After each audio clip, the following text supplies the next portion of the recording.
Wait, what? Thank God we were the only people in the store, because old boy was accusing me of using drugs way too loudly. I whipped around and gave him my full attention. He was close. Too close. Like, you should be professionally cleaning my teeth and assuring me I don't have any cavities close. In all my fantasies about this moment, there had never been a Trevor.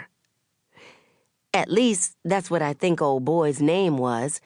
It was the one stitched on his uniform, next to a splotch of grease that oddly resembled a bowl of apples. Don't ask. I figured him for a mechanic. Or maybe just a really messy eater. If I were casting a movie, he'd get a call back for the jock love interest's bonehead best friend. He was as stout as a keg of Guinness and just as hard for me to swallow.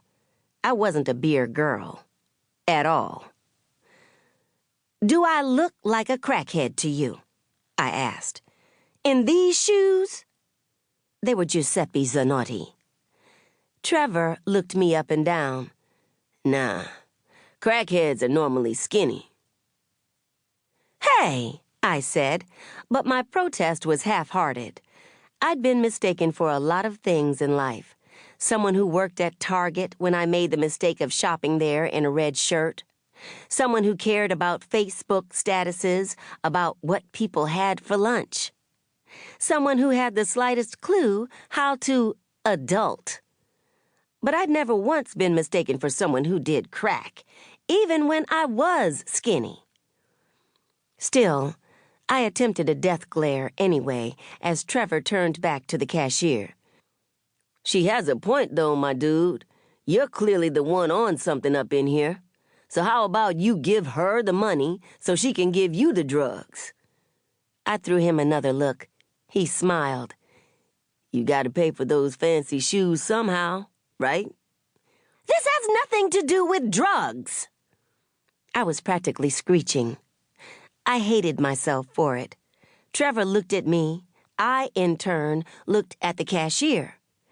They were both extremely lucky I practiced self-censorship when it came to curse words, at least the really, really bad ones. "Reward money," I said. "I'm here for the freaking reward money from the LAPD." The cashier came to life, like someone must have changed his batteries. "Oh, right. That envelope of cash with the 4 numbers scribbled on it. My boss has the worst handwriting. Be right back." And with that, he disappeared into the bag. Thank goodness. The last time I'd tried to collect a reward, I'd messed up big time by not calling the tip line as instructed. I was determined to get my money this time. "Why not start off with that and save us all a bunch of heartache?" Poor Trevor sounded exasperated. I shrugged defensively, mainly because I was wondering the same thing myself. It's my first time actually picking up a reward, okay? Sue me for not knowing the instructions are actually more like suggestions. Besides, it's supposed to be anonymous. "You that chick on TV shucking and jiving for fried chicken. That ain't anonymous, sweetheart." Yet another one of Trevor's many valid points. Perhaps, but I'm retired. Not exactly my choice, since Chubby's Chicken canceled my spokesperson gig almost 2 years ago to go in a different direction. At the time, I still had a year left on my contract, but they cited a small clause that I couldn't be seen eating anything other than their 2-piece combo deals.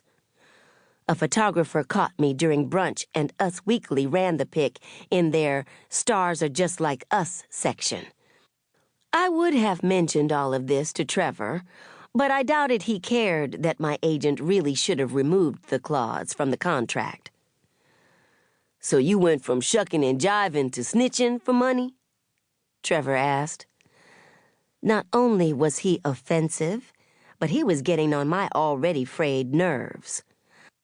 I'm not a snitch, and I'm not an actress. I'm a private investigator. An investigator's apprentice, but still.